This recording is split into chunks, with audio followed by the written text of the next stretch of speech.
Hello there. This is an astrological forecast for Aries for April of 2013. And this also applies if you have an Aries ascendant. So my dear Aries, first of all, happy birthday to those of you that have birthdays this month. I wish you a very happy, successful, really great year ahead. So what's in store this April? Well, the focus very much is going to be on you, yourself. What do you want? For the first 19 days of this month, we've got the Sun conjunct Mars in Aries, in your sign. So you should feel a big burst of fresh energy. Should feel as though you can conquer the world. It's a wonderful time for new projects, for getting on with something. And Aries, you really do need action in your life. So if ever there was a time for action, this month is it for you. We've still got this Uranus in your sign, and I know so many of you are still undergoing upheavals, changes, sudden changes, unexpected changes.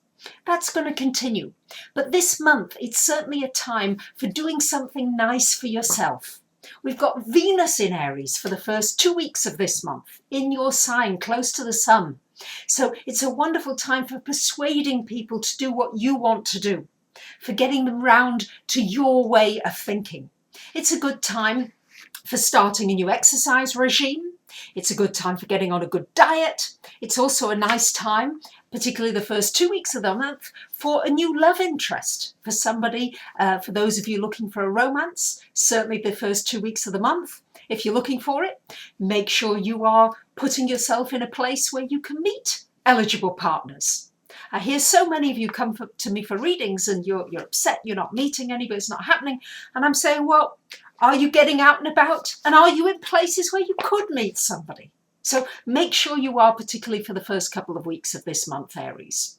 So this is a month of action, of doing things. For the first couple of weeks of the month, Mercury, planet of communication, is in your 12th house. So for the first couple of weeks, make sure you're doing some inner thinking. Thinking about what your dreams mean to you, thinking about listening to what other people are saying very carefully, listening to what is not being said as well as what is being said.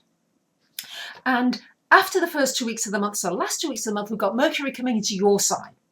Then you should feel as though your communications pick up, easier to communicate, easier to get your message across, people listening to you that bit better. Last week of the month, we've got an opposition of the Sun to Saturn, and it's from your 2nd house to your 8th house. So you may feel some limitations as far as finances are concerned. But I must also say that after the 19th of the month, we got Mars and the Sun and Venus in your 2nd house of finance. So if ever there was a good time for getting your finances going, Aries, the last part of this month is it. Make sure you're not going over the top, being too extravagant, or taking out big loans to do something. Sometimes you've got big visions and you maybe need to tone it down a little. But otherwise, this should be a very good month towards the end of the month for really starting a new project concerning money. Maybe building up a passive income, starting a new business, maybe an online business. All these things are very well aspected for you towards the end of this month. I know still many of you are experiencing big changes in your career. That's going to continue. It's important you get in touch with your inner self as to what you really want for yourself, what is going to bring you satisfaction and fulfillment in a career. Take your time with it. It's not something you need to rush because it's a Pluto transit of your 10th house. But certainly it's going to be a time when you're going to want to take more control over your destiny rather than having other people dictate to you, and you don't take orders very kindly anyway. So this is very much a time of thinking, how can I work for myself? How can I work more independently? Thank you to those of you who would sign up for my free newsletter. It's always great to hear from you, whether questions or readings, whatever it is. I wish you a great month and a very happy birthday. Bye for now.